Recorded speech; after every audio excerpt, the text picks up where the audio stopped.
Ito mga sir, meron tayong unit na Honda ADB na dinala sa atin dahil maingay yung kanyang makina. Ito nga, tinanggal natin yung upuan para maging klaro kapag binidyo natin. Start mo abet. Pindot mo. Okay, panday natin saglit.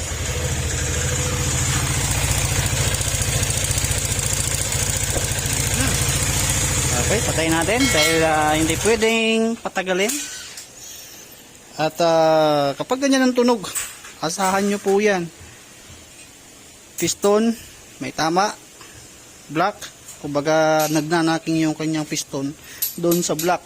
Pero may posibilidad pa na, na may tama yung rocker arm sa cams kapag kaganyan. Dahil tansya ko dito ay natuyuan ng langis. Ngayon, para makasigurado tayo, i-drain natin yung kanyang langis bago tayo kalas ng makina. Okay, yan, tingnan natin ang asar. Para sureball. Yan, yung lagay natin may kunting langis yan. At obserbahan natin kung mayroong papatak. Doon tayo sa kabila. Ito yung may-ari, oh, pabaya yan. Napagbintangan tuloy. Okay, ayan.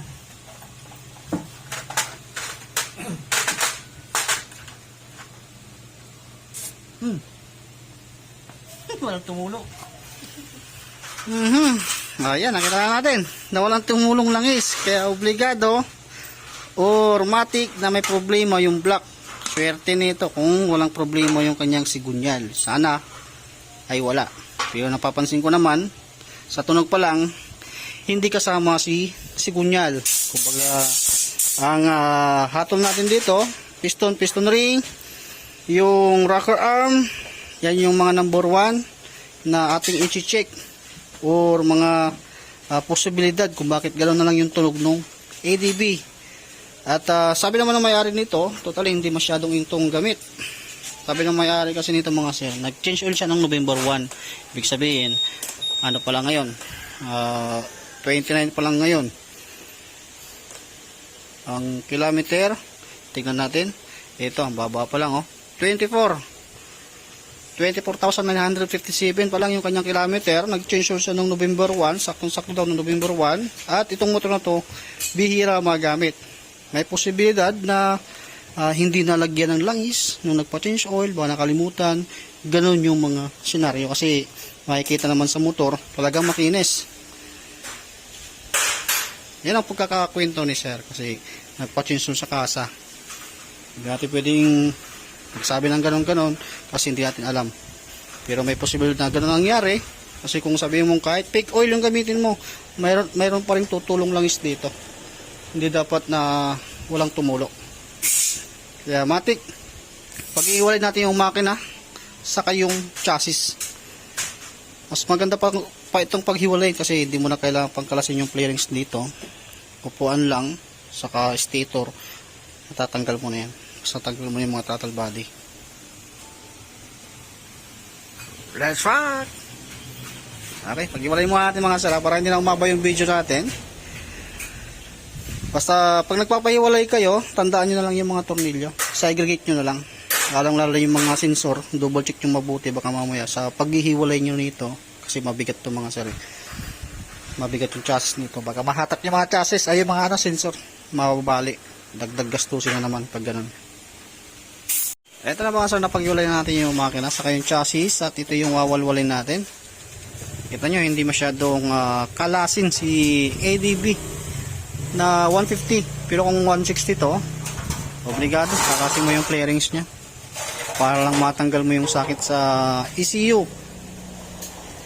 Yun ang pinagkaiba nila pag nagpapahiwalay ka ng makina sa kanyang chassis.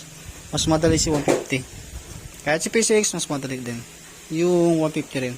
160 yan mahirap din tanin paghiwalayan.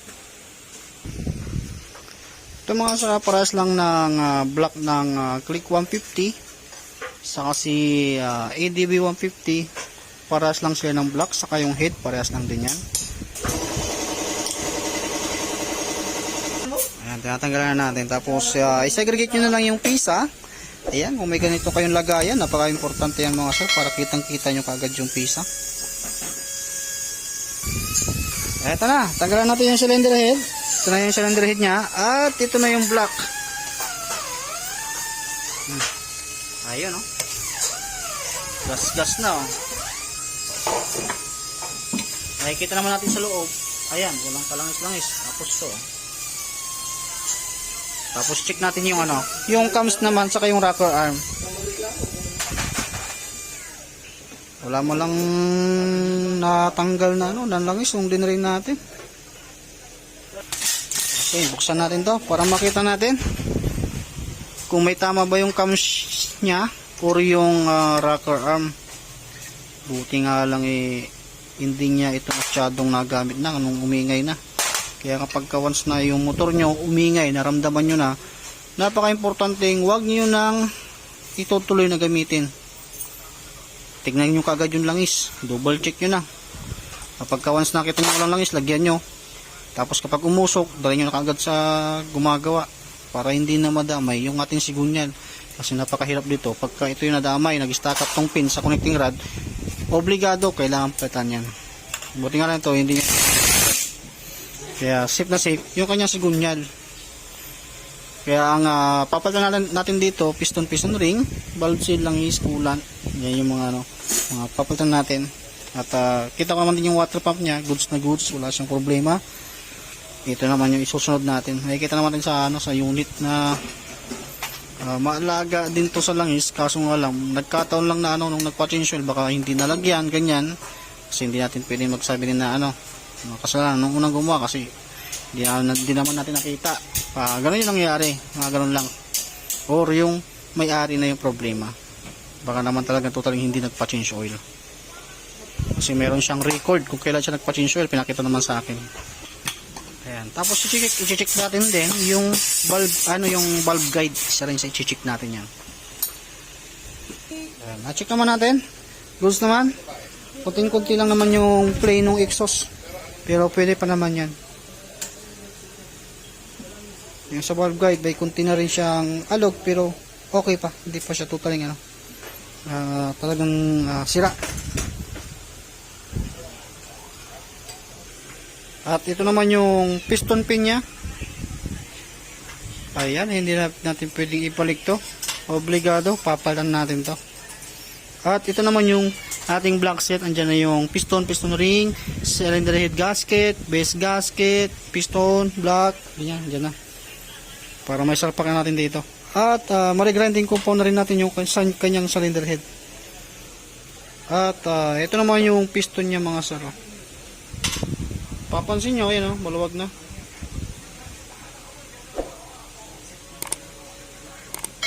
Yan yung narinig natin na ingay, na parang pagka binirit mo siya tapos parang may naiiwan na lagitik, ito po yung nagpapaingay dito. Ayan.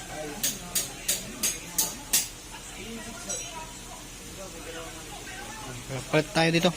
Ayan na yung ating base gasket, bago pa rin yung ating ginamit.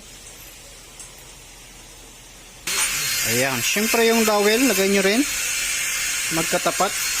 Ito yung dowel nya, no? Ayan, magkatapat. At yan naman yung piston nya. Syempre kapag ang motor ninyo 150, dapat 150cc rin yung gagamitin ninyo, kasi magkaiba po yan sa 125. Ayan, ilalagay na natin yung piston ring. At merong merong gap na dapat na segregate, ipaikis nyo na lang. Okay, ito naman yung ating bagong block na isasalpak. Naisalpakan na natin yung piston ring.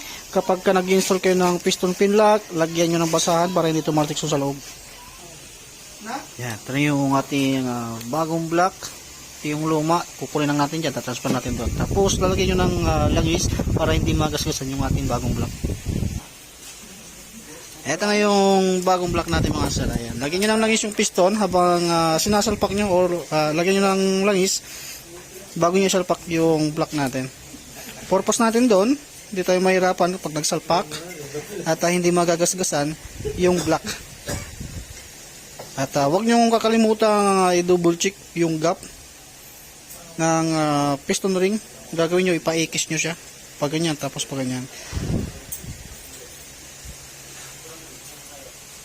Hindi ko na sa inyo pinakita yung ginagawa namin dyan kasi may mga naging previous na tayo na kung paano ako naglalagay ng o nag-arrange ng piston ring yung gap nya. At kapag ka bago o nagkakas tayo nito, dapat bago lagi yung gasket natin. Yan. Bago dapat lagi yan. Huwag niyong hayaan na sample kayong papagawa nito at nilagyan ng ano, sabihan nyo lang na ano, kasi lang ng bago. Kasi more lang naman yan mga sir. 100 mahigit lang yan. Kaysa naman na ma-back job, syempre matik yan. Mas malaki yung gagastusin natin. At yung dowel, kailangan meron din yan. Kung si dowel sa baba, pantay. Sa taas naman, flashlight. Ganun. Eto na, sapakan natin yung block. Andyan na yung dowel na 4. Bagong gasket. Susunod naman natin na ilalagay or aayusin. Yung cylinder head naman ilalagay natin yung bagong valve seal natin. Kasi kasama yan sa mga papalitan. Yung pin, pinalitan natin yung pin, yung piston pin kasi sira na yan. Ito na yung piston pin nya na pinalitan natin kasi hindi obra na yan, ibalik pa natin, baka mabasag lang. Ito valve seal, tapos nilinis natin yung mabuti to sila mawala yung itim para di mag overheat.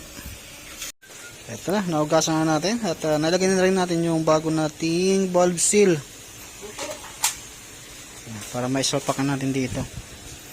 Tapos after nyo may balik yung rocker arm, camshaft, sukatan nyo ng feeler gauge 10 sa, sa intake sa exhaust 24.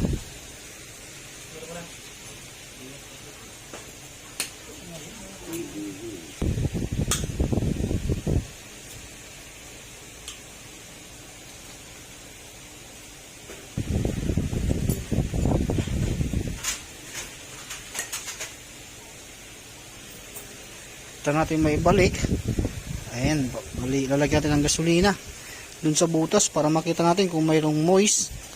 Pagka walang moist, ay okay na yan.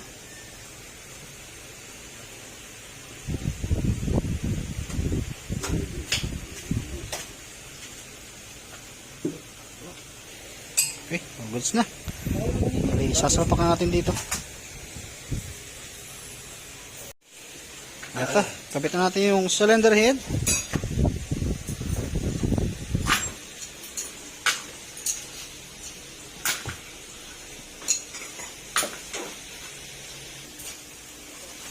Kabinida boy. Kinabukasan nagkano. Oy. Dalawa na ebidensya.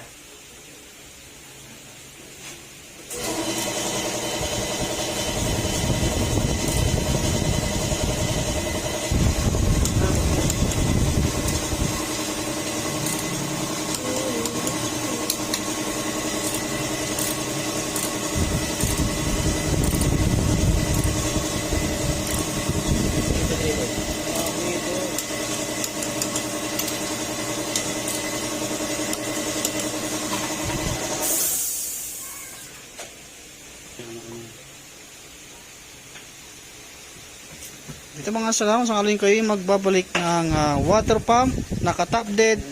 Dapat water pump naka-top dead din yung kanyang kuntil. Mayroon pong guide dyan.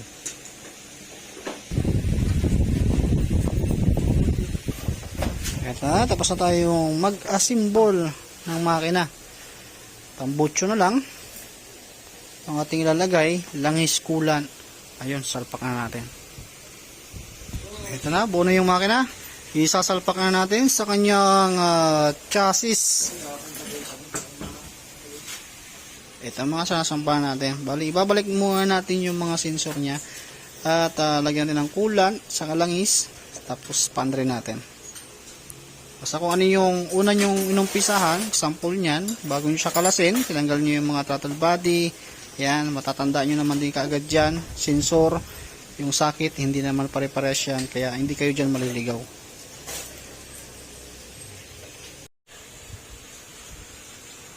Okay, ito lang, nabalik na natin lahat ng mga sensor. Coolant, langis, nalagyan na rin natin. Sige. Yan, mapapansin nyo yung tunog niya, smooth na smooth na.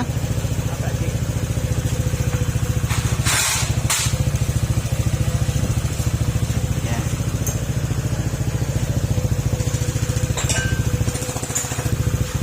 Nawasa. Takpan natin yung kanyang muffler muscle. Na. Kaya napaka-importante yung langis sa ating motor mga sir. Dapat huwag niyong pababayaan kasi yan ang buhay ng makina. At ang nilagay nating langis mga sir yung ADNOC. Yan, magandang klase po na oil mga sir.